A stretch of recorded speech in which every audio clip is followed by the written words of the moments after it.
Next, let's talk cybersecurity with Josh Marpet. Hi, Josh. Hi, how are you? Cool background. So let's talk about our election. Should we be concerned about, having a secure election? Here in the United States, so odd that we're talking about this. The timing is, I don't know why we're talking about it now, but it's a problem. It's a real problem. And as a matter of fact, it's been studied for many years. Obviously, back in 2016, we had the questions about the Russians interfering in the election. Now we have Iranians sending emails. We have still questions about Russians in our election facilities and our election technology stack. It's a problem. Josh, from a cybersecurity point of view, could voting with an app ever be an option? Yeah, some sort of remote voting. Like, we log into our bank account at home. Why can't we vote at home? That's a really good question. And actually, it's a real problem.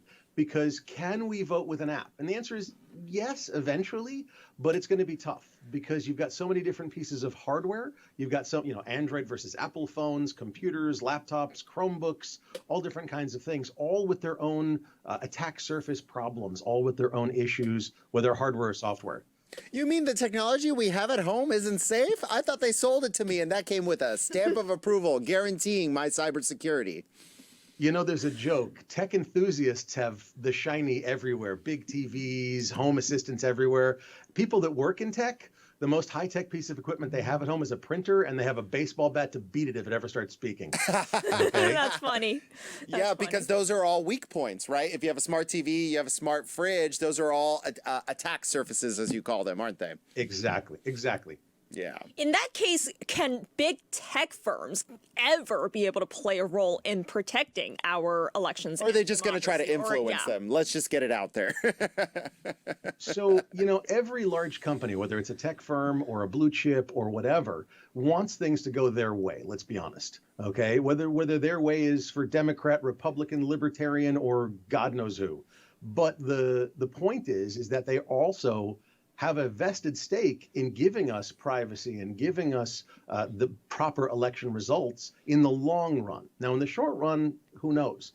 But in the long run, they should have that vested stake because they're as invested in our privacy as we are, as long as we hold it as an important piece. If you want privacy on your phone, then your phone company better give it to you, or you'll switch phones and vote with your dollar. So voting to them is very important as well. It might be voting with your dollar, not with your ballot, if you will. But they take voting very seriously as well. So, Josh, last question here. Why is the government so technologically antiquated? Voting is, the bedrock of our democracy. Why do we pretend like it's still 1980 when it comes to voting? I think we still pretend like it's about 1930, to be honest with you. But, realistically, you've got to understand that the government has standards that they have to meet. For you, with your phone, David, you've got to make sure that your ex-wife, ex-husband, ex-friend, whatever, can't break in, can't get your stuff. For the government, they've got to make sure that Iran, that China, that whomever can't break in and get their stuff. So their standards have to be a lot higher. And when your security has to be that much higher, it's the security usability conundrum.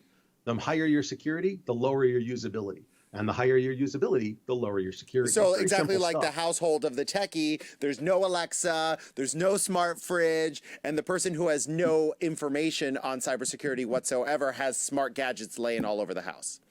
I have 0 smart gadgets in my house. We disabled our smart TV, all the smart aspects.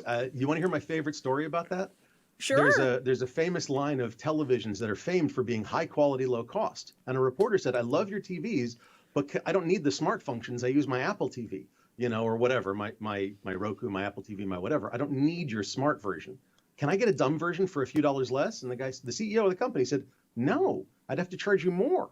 He goes, you'd have to leave out the chip. Why would that be more? He goes, I don't make money on the TVs. I sell your viewing habits. Aha. Yeah. So we course. are the product. Yeah, we are the product. Yeah.